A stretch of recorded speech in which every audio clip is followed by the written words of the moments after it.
So today we're reading our first grade class, and I know that there's a lot of themes going on in the school, and you were kind enough to show me, Ms. Al-Qadri, what is going on the walls. So why don't you give us a little bit more information regarding that?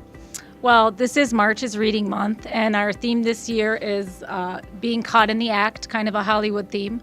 So we're really doing everything we can to promote reading. We are now standing in our kindness corridor. Our overarching theme this year is kindness.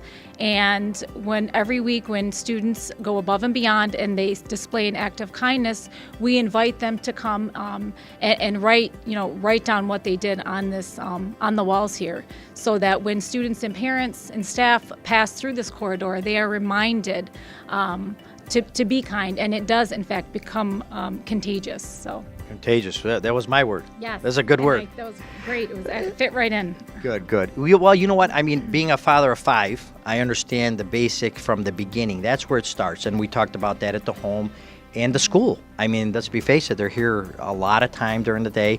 So as they're young, these core principles usually stick with them a long time. I was telling Ms. Al-Qadri that I still remember many of my school teachers from kindergarten all the way through high school, and so it's very important. So Ms. Saad, in your aspect, you teaching with the EL, can you explain a little bit about that?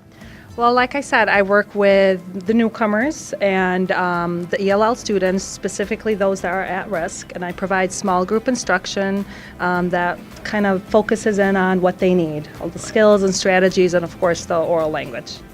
So mainly it's challenges. Language is the biggest issue, and helping them understand. So makes sense. Reading, writing, listening, and speaking. Absolutely. Okay. And how about for you? Okay.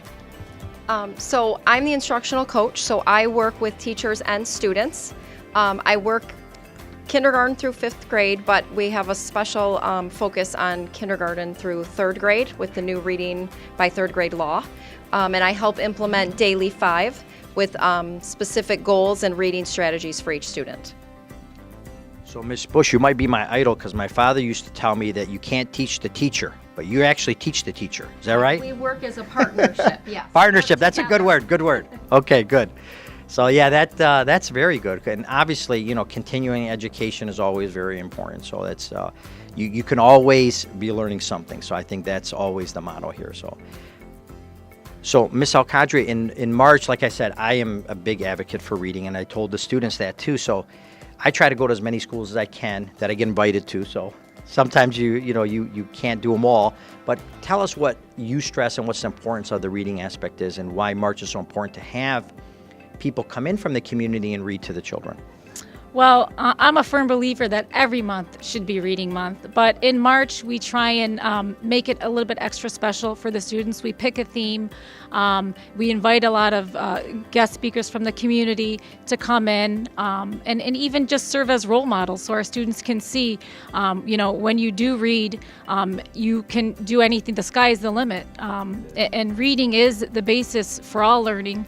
And reading opens the doors to acquire knowledge. And when you learn to read, you can use that skill to learn about anything. The sky is the limit. So March is the month where we really try and highlight it and make it a little bit more fun for our students. Excellent. And I can't thank you enough for having me. And especially, we had a good-sized group, very well behaved, and there was Hat Month, so it was a hat day. So a lot of unique hats and a lot of good questions. But I think, Dr. Seuss tried to get as much attention as I can for them to get them, because I do agree, just like anything in sales and in anything, when you're trying to make a point, it's got to be able to relate. So if they can relate to it, they grasp it, becomes fun, then they enjoy it. They don't even realize that they're actually reading, correct? So that's the good point. So I thank you very much for having me and continuing to do the work that you guys do. I know it's not easy, and I know it is rewarding, though, because I know in the city, I feel that when you do help someone and you guys are seeing the fruits of your labor, I'm sure as the children get older, they come back and remember you, and you see them successful, it makes you feel like you've done a great job. That's what it's about. That's the best part. That is definitely the best part. So thank you for having me, and make sure everybody's out there reading. March is Reading Month, and this is Mike Sarieni of this edition of Meet Your Council.